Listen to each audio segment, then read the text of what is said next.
సంజీవిని ఆంజనేయ స్వామి వారు. ఏం స్వామి చెప్పాలంటారు? సంజీవిని ఆంజనేయ స్వామి వారు అంటే సంజీవుని పర్వతాన్ని పట్టుకొని గద ఆయుధాన్ని ఇలా భుజం పైన పెట్టుకుని స్వామివారు అంటారు. అందరూ దర్శనం చేసుకున్నారు. అయితే ఈ ఆలయం నిర్మించాలని, రామాలయం నిర్మించాలని 1990 సంవత్సరంలో అనుకుంటే ఈ నిర్మాణం కావాలి అంటే ఇక్కడ ఉన్నటువంటి స్వామిని, ఆ విగ్రహాన్ని ఎలాంటి ఆటంకాలు కలగకుండా ఉండాలి అంటే స్వామిని కళారోహణం చేసి బాల ఆలయాన్ని నిర్మించుకున్నాం. దానికి చాలా అపోహలు వచ్చాయి మన గ్రామంలో. ఈ సంజీవ ఆంజనేయ స్వామిని పూర్వకాలంలో ఎలా ప్రతిష్టాపన చేసుకున్నాము అనేటువంటి మీ అందరికీ తెలుసా? తెలియదు, కానీ అపోహలు చాలా వచ్చాయి. ఈ సంజీవ ఆంజనేయ స్వామిని 1970 సంవత్సరంలో ఇక్కడ ఉన్నటువంటి స్థానంలో మనం ప్రతిష్టాపన చేశాం. అందరూ స్వామివారిని ఇక్కడి నుంచి తొలగించారు, ఏదో అయిపోతుంది అంటే ఇప్పుడు చెప్పడంలో సందర్భం ఏమిటి అంటే అందరూ వస్తారు, ఇది మీకు అందరికీ తెలియాలి. చాలా అనుమానాలు ఉన్నాయి భక్తమాసం అందరికీ కూడా గ్రామస్తులకి.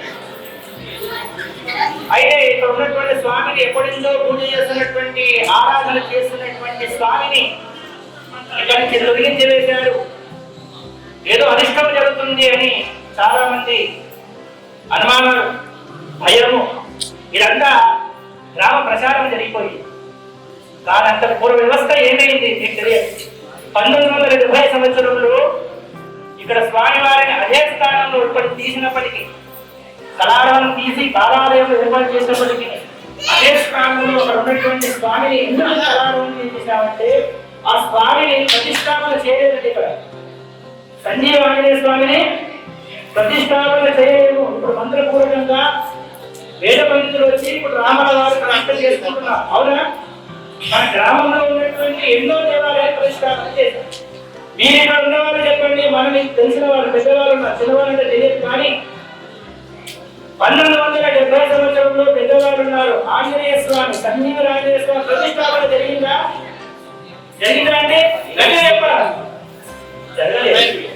1970 సంవత్సరంలో ఏం చేశారు అంటే ప్రతిష్టాపన చేసేటువంటి శక్తి లేక, ఆ విధానం తెలియక 11 రోజులు స్వామి వారికి అభిషేకము మాత్రమే చేసి స్వామి ప్రతిష్టాపన చేశారు. ఈ విషయాన్ని నేను ఎలా చెప్తున్నాను అంటే దీనికి ఆధారాలు కూడా ఉన్నాయి.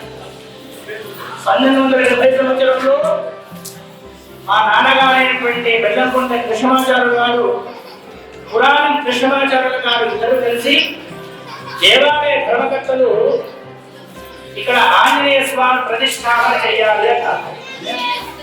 మీ అందరికీ ఆంజనేయ స్వామి అనేది తెలుసు. సంజీవి ఆంజనేయ స్వామి విషయం మీ అందరికీ కూడా తెలుసా?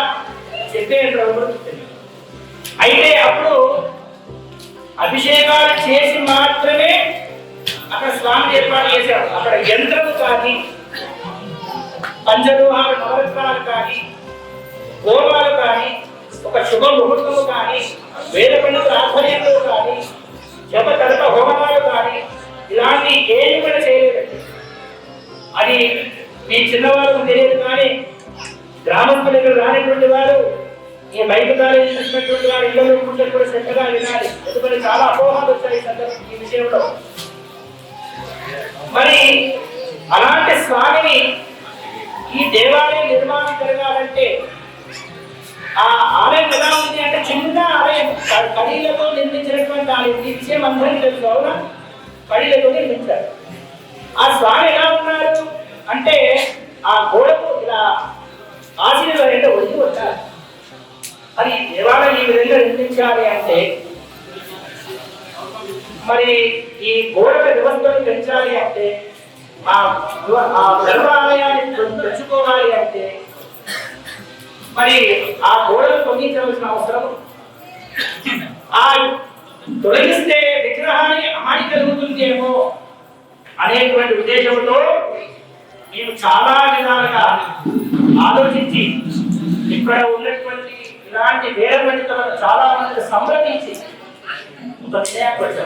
మీరు చెప్పండి, మీకేదైనా ఆరోగ్యపరంగా ఇబ్బంది వస్తే ఎవరిని కన్సల్ట్ అవుతారు? ఎవరిని సంప్రదిస్తారు? చెప్పాలా?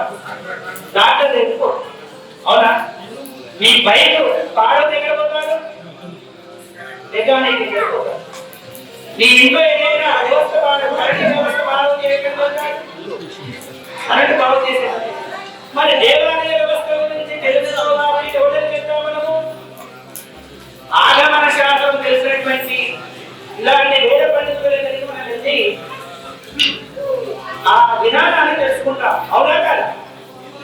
నేను చెప్పాలి ఏదో మా ఊరిలో కాదండి, తెలియగానే చాలా కార్యక్రమం పెద్దగా ఉంది, చాలా పూజిస్తాను.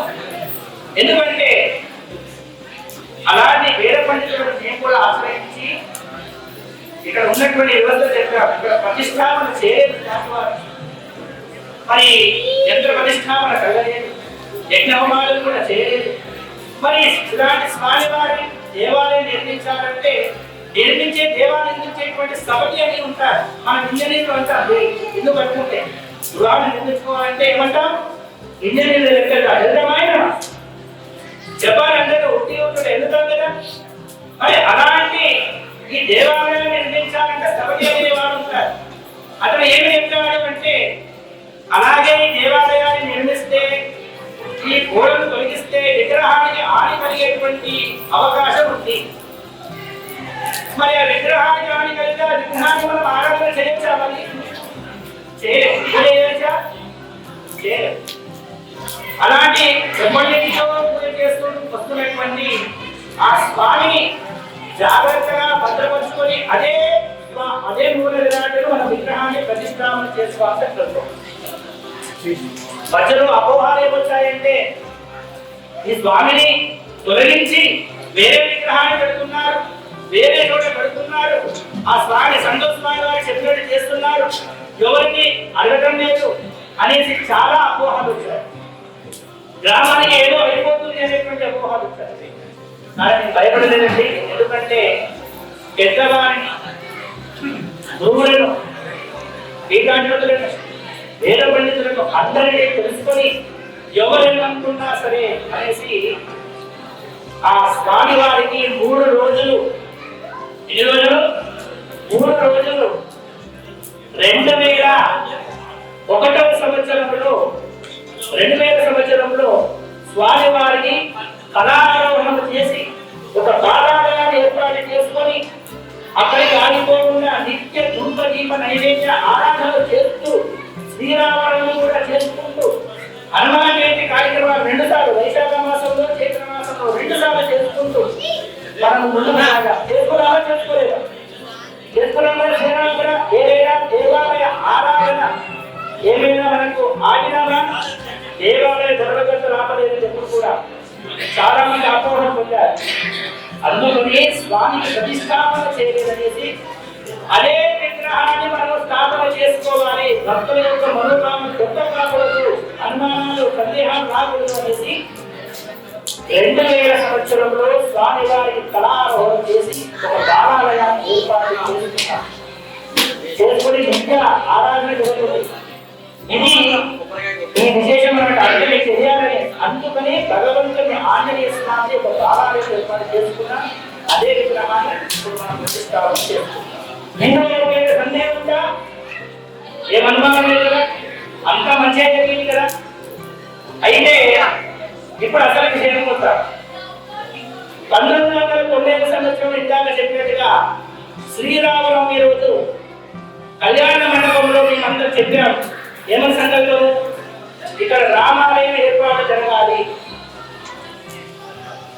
అంటే దేవాలయ ధర్మకర్తలు భయపడ్డారండి.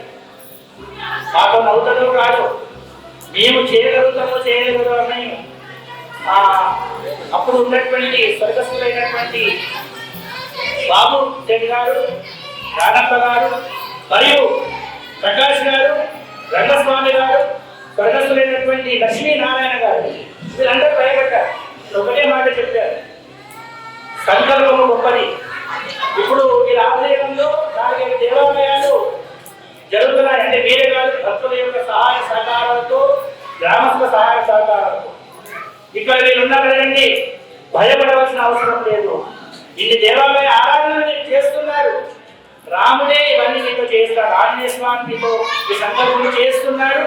తప్పకుండా దేవాలయ నిర్మాణం జరుగుతుంది. తప్పకుండా మీరు దీనికి ధర్మకర్తలుగా ఉంటారు. తప్పకుండా స్వామి మీ చేత ఇంకా వైభవంగా ఈ కార్యక్రమాన్ని చేయించుకుంటారు అని నేను 1998వ సంవత్సరంలో వివరించండి చెప్పాను కదా. అయితే అందరూ ఒప్పుకున్నారు. 2005 సంవత్సరం వరకు దేవాలయ నిర్మాణం జరగలేదు. శ్రీరామనవమి రోజు 2005 సంవత్సరంలో కళ్యాణ మండపంలో స్వామివారి వేంచేపు చేసుకొని మేము సీతారామ కళ్యాణం చేయము, మీరు మాట ఇచ్చారు రామాలయాన్ని నిర్మిస్తామని, మరి మేము కళ్యాణం చేయమంటే గంటల సేపు మేము కళ్యాణం చేయలేదు. స్వామివారిని కళ్యాణ వేదికమైన ఏర్పాటు చేసుకొని అప్పుడు అందరి దేవుడు ధర్మకర్తలు సరే మీరు అంటున్నారు, మాకు కూడా సంతోషంగా ఉంది, కానీ మా ఊళ్ళో అవసరం మళ్ళీ భయపెట్టారు. నేను చెప్పాను మనం నిమిత్త మాత్రమే, ఇది భగవత్ సంకల్పము అని ఆంజనేయ స్వామి అండగా ఉంటాడు. మన సంకల్పం చేసుకుంటే మన ద్వారా స్వామి చేయిస్తాడు అని అప్పుడు 2005 సంవత్సరంలో నేను తెలియజేశాను. దానికి అందరూ కూడా ఒప్పుకున్నారు. అయితే ఆ రామాలయ నిర్మాణానికి సందర్భం ఉంది, నిర్మించుకోవడానికి అందరూ ఉత్సాహంగా ఉన్నారు, కానీ రామాలయ నిర్మాణం జరగలేదు. అప్పుడు 2010 సంవత్సరం వరకు కూడా వ్యవస్థ అలాగే ఉంది. అప్పుడు నేను మా గురుగారైనటువంటి ఆది శ్రీనివాసాచార్యులను సంప్రదిస్తే సరే సంజీవాంజనేయ స్వామి ప్రతిష్ట జరగలేదన్నారు కదా, 3 రోజులు చక్కగా స్వామివారి యంత్ర ప్రతిష్టాపన చేత యజ్ఞోపాసనలు చేసి దేవాలయ నిర్మాణమైన తర్వాత ఆ యంత్రాన్ని అక్కడ ప్రతిష్టాపన చేత ఆ యంత్రానికి నిత్య ఆరాధన చేయాలని ఒక సూచన చేశారు. 2010 సంవత్సరంలో మీ అందరికీ తెలుసు, చాలా ఘనంగా చేశారు స్వామివారి 3 రోజులు కూడా వచ్చేవారు. చాలా విశేషంగా భక్తులు వచ్చారు. అలా కార్యక్రమాన్ని చేసుకున్నారు. అయినా అందరూ కూడా అనుకున్నారు భక్తులు గ్రామస్తులు ఇంకా దేవాలయ నిర్మాణం జరగట్లేదు. కానీ స్వామి అనుగ్రహం ఎప్పుడు వచ్చింది అంటే 1999లో 2019లో మనకు ఒక గట్టి నిర్ణయం తీసుకోవడం వలన దేవాలయ నిర్మాణం చేయడం. అంతకు పూర్వము ఇక్కడ మొదటి ఆర్థిక వారు మా తాతగారైనటువంటి ఇక్కడ అందరికీ తెలుసు నాసింగ్లో ఉంటారు. ఇప్పుడు ఆయన స్వర్గస్థులయ్యాడు. నరసింహాచార్యుడు ఇక్కడ 18 సంవత్సరాలు శ్రీరామనవమి కళ్యాణం చేశారు. ఆయనకు ఇక్కడ కాలగ్రామంలో కూడా చాలా మందికి తెలుసు, చుట్టుపక్కల గ్రామాలకు తెలుసు. కానీ ఎంతమంది పిలిచినా శ్రీరాముడు ఇక్కడే వచ్చేవారు. ఎందుకంటే ఇక్కడ చాలా బాగా చేస్తారు, క్రమశిక్షణ వస్తారు అనేసి ఇక్కడ వచ్చి కళ్యాణం చేసేవారు. అప్పుడు 2008లో అక్కడ ఏం చేశారంటే, ఏమిరా ఎప్పుడు నిర్మిస్తారా ఆ స్వామిని అమ్మవారిని ఒకే గర్భంలో వెంచర్ చేస్తున్నారు, ఏమిరా సంతోషి ఎప్పుడు చేస్తారు దేవాలయ నిర్మాణం అడిగారు. అంటే తాతగారు ఖచ్చితంగా నిర్మాణం జరుగుతుంది, కాస్త సమయం పడుతుంది, అందరూ మాట ఇచ్చారు చెప్తే 2009 సంవత్సరంలో ఆ స్వామివారి యొక్క దేవాలయ నిర్మాణానికి మొట్టమొదటి వ్యక్తి అప్పుడు అందరూ ఎవరైనా ఇంత చందాలు ఇస్తారు అని అంటే ఎవరు వెళ్ళారండి. అప్పుడు మా తాతగారైనటువంటి యాజ్ఞికుల వారు 101 రూపాయలు ఇచ్చారండి 2009 సంవత్సరంలో. మీ అందరికీ గుర్తుంటారు, ఇప్పటికి ఉన్నాయి మర్చిపోయిన కేవలము రేపు మీకు చూపిస్తాను.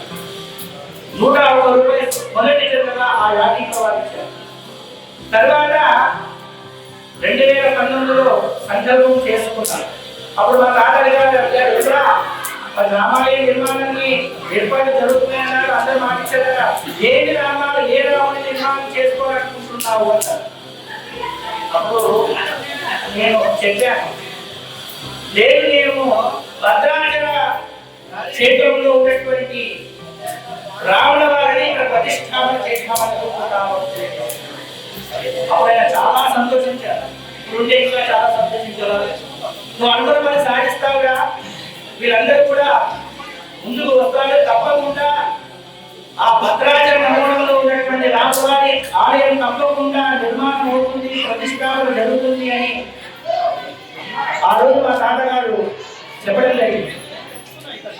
ఆ విధంగా 2020 సంవత్సరంలో ఇక్కడ శంకుస్థాపన చేసుకుని దేవాలయ నిర్మాణం జరిగిందండి. ఇప్పుడు ఇక్కడ ఉన్నటువంటి ఆలయమే సంజీవాంజనేయ స్వామి ఆలయం, అక్కడే ఉంది. అదే మా ఇంట్లో ఎవరికి ఎలాంటి అనుమానాలు లేవు, ఎక్కడో పెడుతున్నారు, ఎక్కడో సాధిస్తున్నారన్నారు. అదే విగ్రహాన్ని అదే స్థలంలో ప్రతిష్టాపన చేస్తూ ఇక్కడ రామాలయాన్ని ఏర్పాటు చేసుకొని రామనామాన్ని చేసుకుంటున్నాం. అయితే భద్రాచలం రాముడే ఎందుకు అంటే భద్రుడు తపస్సు చేసినప్పుడు అప్పటికి రామావతారం పరిసమాప్తి అయిపోయిందట. అప్పుడు స్వామి ఆ రామావతారం పరిసమాప్తి అయినప్పటికీ కూడా భద్రుడి కోరిక మేరకు విష్ణు అవతారంలో దర్శనమిస్తే భద్రుడు అంటే స్వామి మీరు విష్ణు అవతారం దర్శిస్తున్నారు, నేను ఆశించినది నాకు ఒక కోరిక ఉంది, మీరు విష్ణు అవతారం ఉన్నప్పటికీ కూడా మాకు రామావతారంలోనే దర్శనం ఇవ్వాలని అన్నట. వెంబడే స్వామి ఆలోచన చేసి ఎలా ఉన్నాడు అప్పట్లో ఆలోచించి ఆ బాణం పిండి పట్టుకొని పద్మాసంలో కూర్చొని లక్ష్మీశ్వరుడు ఉన్నటువంటి సీతమ్మను ఎడమతోడు కూర్చోబెట్టుకొని తర్వాత పక్కన లక్ష్మణ్ణి ఏర్పాటు చేసుకుంటారు. అప్పుడు స్వామి పైన ఆదిశేషుడు ఉన్నాడు, మరి రామావతారంలో ఆదిశేషుడు మరి ఇప్పుడు ఆ రాజశేషుడు అనుకున్నాడు ఆ స్వామి వారి ఏ అవతారంలో ఏమిటి విష్ణుమూర్తి కదా, రామావతారం అయినప్పటికీ కూడా నేను స్వామి సేవ చేస్తానని ఆశిస్తాను. అది శంకు చక్రనామాలలో విష్ణువు ఉన్నాడు. ఆ శంకు చక్రనామాల అడావిలో తారుమారైపోయాయట. నేను చాలా అభిజ్ఞానంలో సుందరం చూస్తున్నానండి. అయితే అలాంటి భద్రాచల క్షేత్రం నుంచి చదివా. అప్పుడు నాకు అనిపించింది ఇలాంటి రాముడే ఎక్కడ నిర్మాణం జరగాలి. భద్రాచల క్షేత్రం నుంచి మనం ఏం నేర్చుకోవాలంటే ఆ లోపల నరసమ్మ అనుకుంటారు పేరు, ఆమెకు కలలో కనిపించి పలానా అడవిలో నేను ఉన్నాను అని చెప్తే ఆమె వ్యక్తితే గుడిసెలో స్వామి కనిపిస్తారట. అలాంటి స్వామిని తీసుకొచ్చి ఒక గుడిసెలో పెడుతున్నాడు. అలా ఎవరు దేవాలయ నిర్మాణం చేస్తారని భావిస్తూ ఉంటే ఆ సందర్భంలో కంచర్ల గోపన్న అనే భక్తుడు వచ్చి రామాలయ నిర్మాణం చేశాడు భద్రాచలం. ఎందరూ తెలుసుదా? అలాగే అప్పుడు ప్రతిష్టాపన చేసినప్పుడు ఆ గ్రామంలో ఉన్నటువంటి అందరూ కూడా ప్రతిష్టాపనకు వచ్చారట. మరి మన గ్రామంలో చేసుకునే ఈ ప్రతిష్టకు ఎవరు రావాలి? ఎవరు రావాలి కదా? మన గ్రామస్తులు ప్రజలు అందరూ రావాలి. మరి అది తెలుసుకోవాలని మన బాబు నుంచి చక్కగా ధర్మ ప్రచారం చేస్తున్నాం. అలాంటి శంకు చక్రాలు ఉన్నటువంటి ఆ సీతారామచంద్ర స్వామి నారాయణ స్వరుడు కాబట్టి వైకుంఠం నుంచి వచ్చేలా దర్శనమిచ్చాడు కాబట్టి ఈ దేవాలయం పేరు మన జాతి వారైనటువంటి శ్రీకరాచార్య గారు బాగా సంప్రదిస్తే ఒక విషయాన్ని చెప్పారు. ఏమనంటే స్వామి వైకుంఠం నుంచి వచ్చి దర్శనించాడు కాబట్టి ఇక్కడ ఉన్నటువంటి ఆంజనేయ స్వామి సంజీవిని ఆంజనేయ స్వామి కాబట్టి సంజీవిని ఆంజనేయ సహిత వైకుంఠ శ్రీ సీతారామ నారాయణ స్వామి దేవస్థానం అని నామకరణం చేశారు.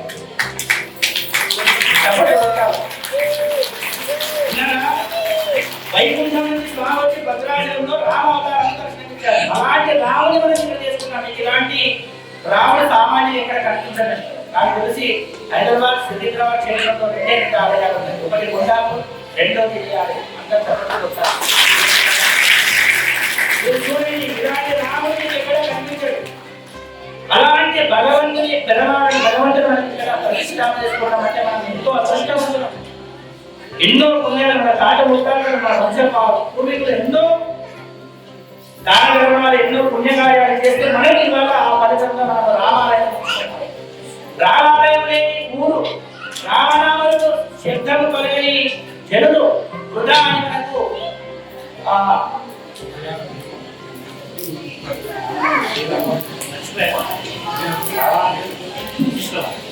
వశిష్ఠ వాగతే కట్టేశారు.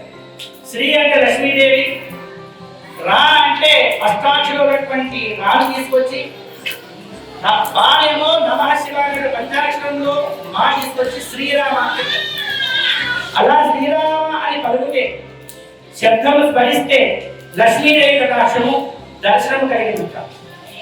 రా అంటే లక్ష్మీ నారాయణుడు మహావిష్ణువు దర్శనము మరియు స్మరించినంత ఫలితం.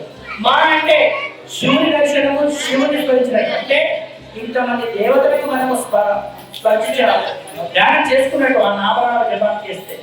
ఇంకో అర్థం కూడా ఉంది. రామ అనడం సరే, రాడే మన పిల్లలు తెచ్చుకున్నాయి కదా, అంటే పాపాలన్నీ పోతాయి కదా. మాట ఏమవుతున్నాయి పిల్లలు మూసుకుంటున్నాయి కదా, అంటే పాపాల గడిజాపుడు రాకుండా. అలాంటి మహాత్మ్యమైనటువంటి ఒక నామమిక స్మరణ కావాలి. అలాంటి మహత్యంలో భగవంతుడు విరమాన్ని ఇక్కడ ప్రతిష్టాపన జరగాలి, అలాంటి ఆలయం నిర్మాణం కావాలని మేము గట్టి సంకల్పం చేశాం. దేవాలయ ధర్మకర్తలకు మనము నిర్మించడం జరిగింది, వివరించడం జరిగింది.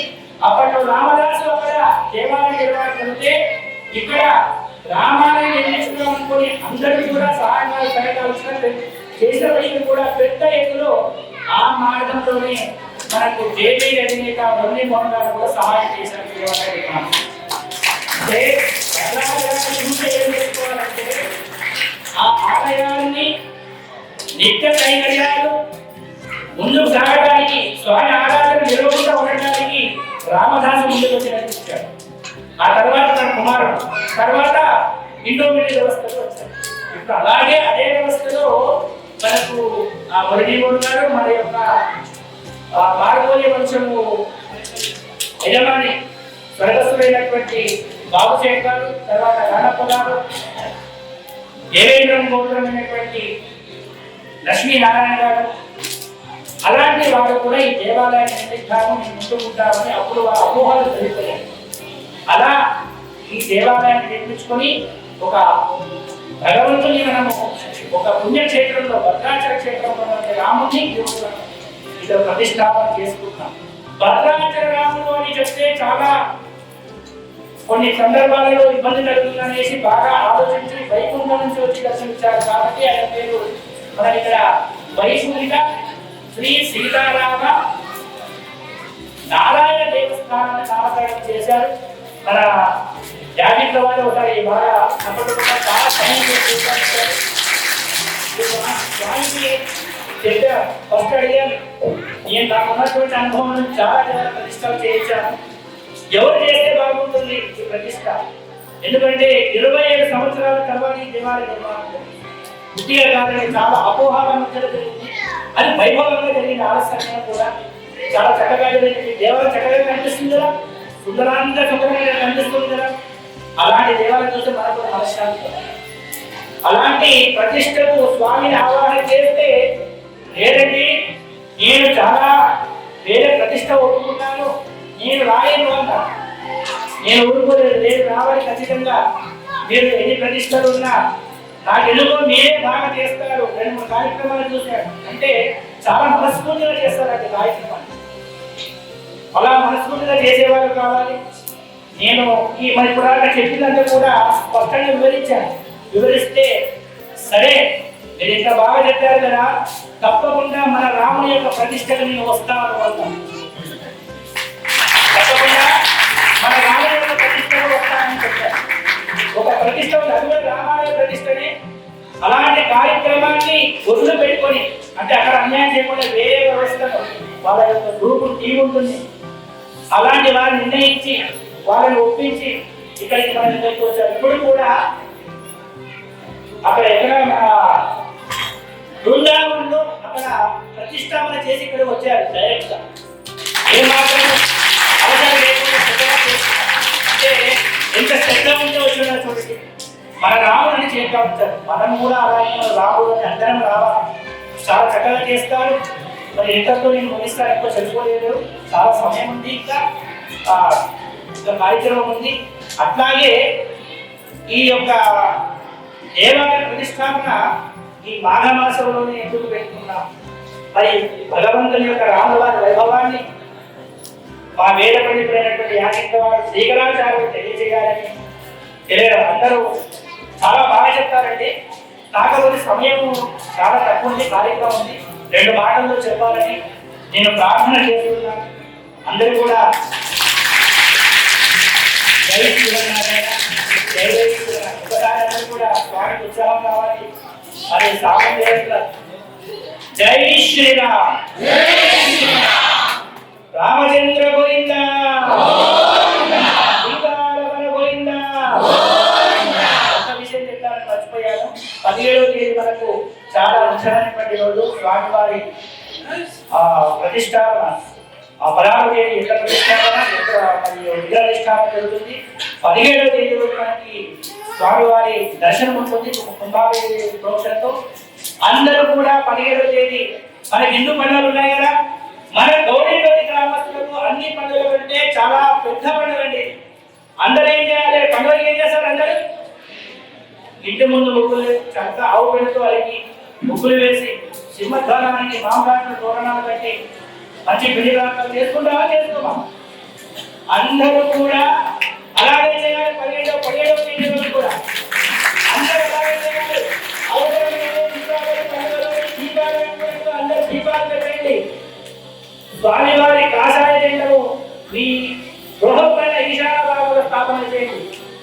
అలవైకుండా గౌరీపల్లి గ్రామం అందరూ కూడా కాషాయ జెండా జయపడంతో రామనామముతో మారుమోగిపోవాలి. చుట్టుపక్కల గ్రామాలందరికీ కూడా ఎంత వైభవం చేశారు. రాముడు అంటే ఏంటో తెలియజేయాలి.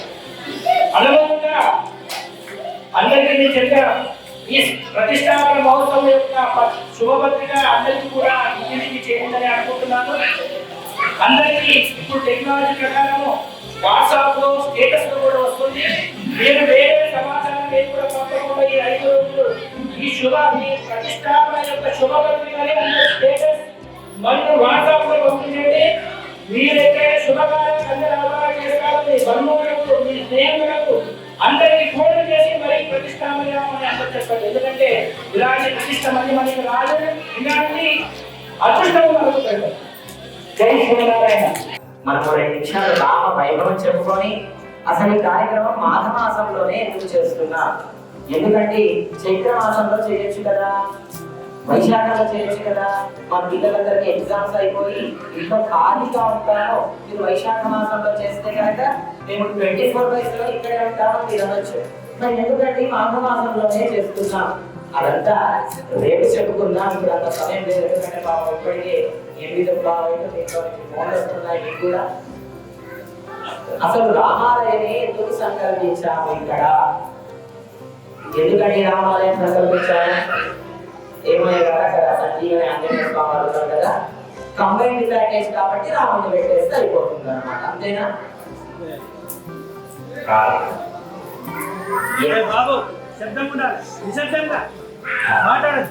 మనకు ఒక మాట చెప్తారన్నమాట పెద్దలు, రామాలయం లేని ఊరు కాదు.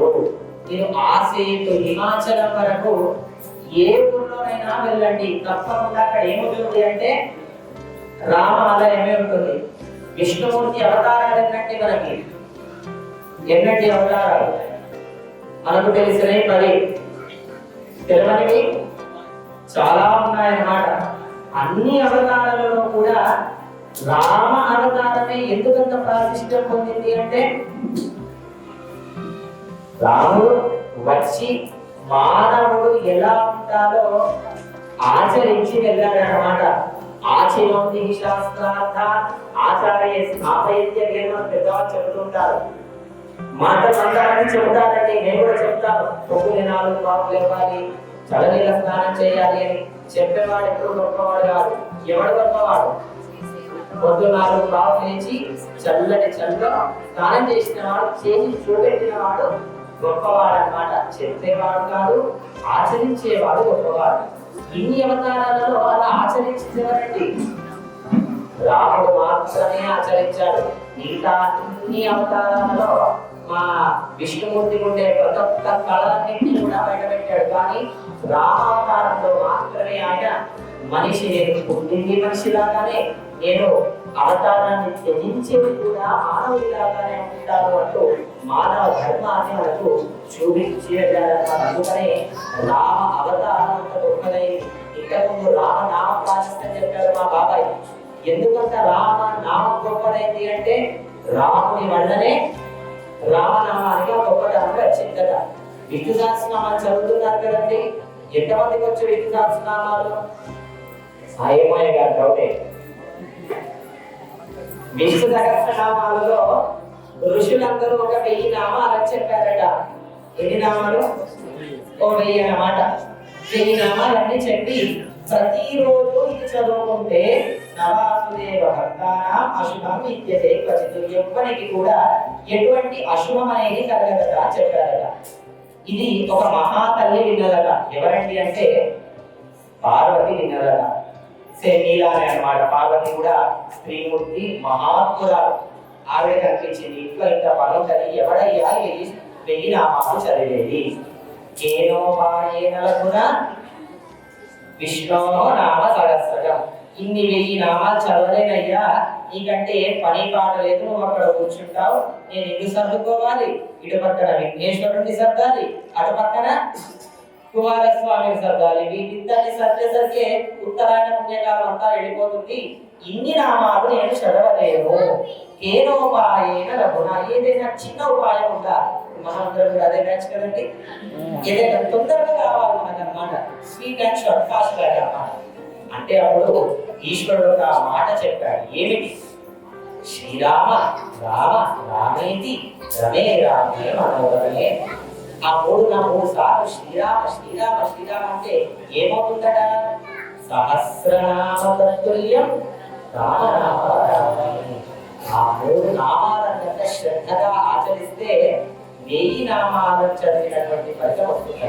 రేపటి నుంచి దయగా చెప్పింది కదా, ఇక రేపటి విష్ణు సహస్రనామానికి జై శ్రీరామ్ చెప్పి 3 సార్లు రామ రామ అనుకుంటే అయిపోయి, అంతేనా అండి? కుదరనప్పుడు శ్రీరామ శ్రీరామ శ్రీరామ. ఎందుకండి అంటే ఆ 1000 నామాలు చదివితే ఎంత పుణ్యమో అంత పుణ్యం కేవలం రామనామానికే ఉందన్నమాట. అంతటి రామ వైభవాన్ని మన ఈ ప్రాంతంలో జరగాలి అని రాముని ప్రతిష్ఠింపజేస్తున్న ఇంతకు చెప్పారు వైకుంఠ రాముడు అని. ఆ వైకుంఠ రాముడి విశేషం కూడా మనం రేపు తెలుసుకుందాం. జై శ్రీరామ్, జై శ్రీరామ్, జై హనుమాన్. శ్రీ సంజీవిని ఆంజనేయ సహిత వైకుంఠ శ్రీ సీతారామ